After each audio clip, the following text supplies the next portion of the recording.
અમેરિકાના south કેરોલિનાની ગ્રીનવિલે કાઉન્ટીમાં 26 April 2024ના રોજ થયેલા એક ભયાનક અકસ્માતમાં હવે કેટલાક ચોંકાવનારા ખુલાસા થયા છે.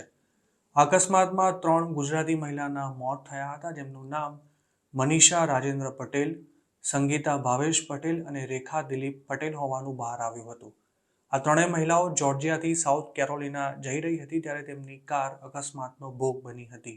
આ અકસ્માત કઈ સ્થિતિમાં થયો હતો તેની હાલ તપાસ ચાલી રહી છે, પરંતુ પોતાની નજર સામે એક્સિડન્ટને જોનારા લોકોએ તે વખતે 911 પર ફોન કરીને શું કહ્યું હતું તેને લઈને અમેરિકન ન્યૂઝ ચેનલ ફોક્સ દ્વારા કેટલાક ચોંકાવનારા ખુલાસા કરવામાં આવ્યા છે.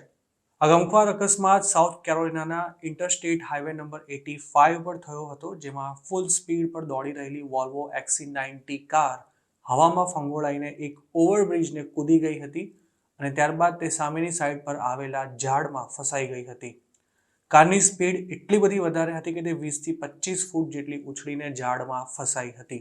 આ અકસ્માતની જાણકારી આપનારા કેટલાક લોકોએ 911 પર ફોન કરીને જણાવ્યું હતું કે અકસ્માતનો ભોગ બનેલી વોલ્વો XC90 SUV ત્યારે 100 માઇલ પ્રતિ કલાકથી પણ વધુની ઝડપે દોડી રહી હતી.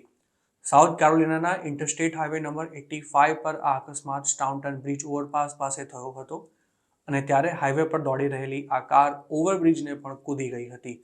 અકસ્માત થયો ત્યારે એક વ્યક્તિએ 911 પર ફોન કરીને જણાવ્યું હતું કે તેણે પોતાની નજર સામે એક કારને હવામાં ઉછળ્યા બાદ બ્રિજ કૂદાવીને વૃક્ષોમાં ફસાતા જોઈ છે.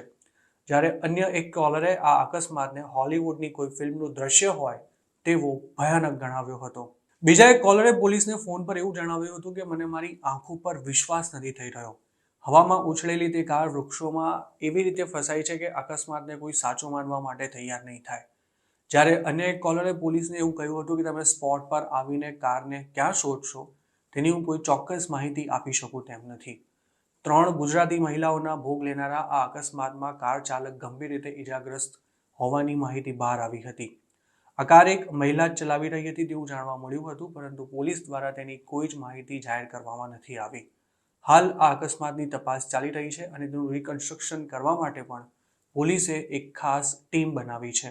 ઉલ્લેખનીય છે કે આ ચોંકાવનારા એક્સિડન્ટમાં મોતને ભેટેલી ત્રણેય મહિલાઓ મૂળ આણંદની હતી અને જોર્જિયામાં રહેતી હતી અને તેમનો પરિવાર 1985ના અરસામાં US સેટલ થયો હતો, જેમાં રેખા પટેલ અને સંગીતા પટેલના પતિ સગા ભાઈઓ હતા, જ્યારે મનીષા પટેલના પતિ તેમના કઝિન હતા. મતલબ કે આ ત્રણેય મહિલાઓ એક જ પરિવારની હતી. તેમની કારને એક્સિડન્ટ થયો ત્યારે કારની ડિટેન્શન સિસ્ટમ દ્વારા તેમના પરિવારજનોને અકસ્માતની જાણ થઈ હતી અને તેઓ થોડા જ સમયમાં ઘટના સ્થળે પણ પહોંચી ગયા હતા. જોકે અકસ્માતમાં ઘાયલ થનારી મહિલા ચાલકની હાલ શું સ્થિતિ છે તેની કોઈ જ માહિતી નથી મળી શકી.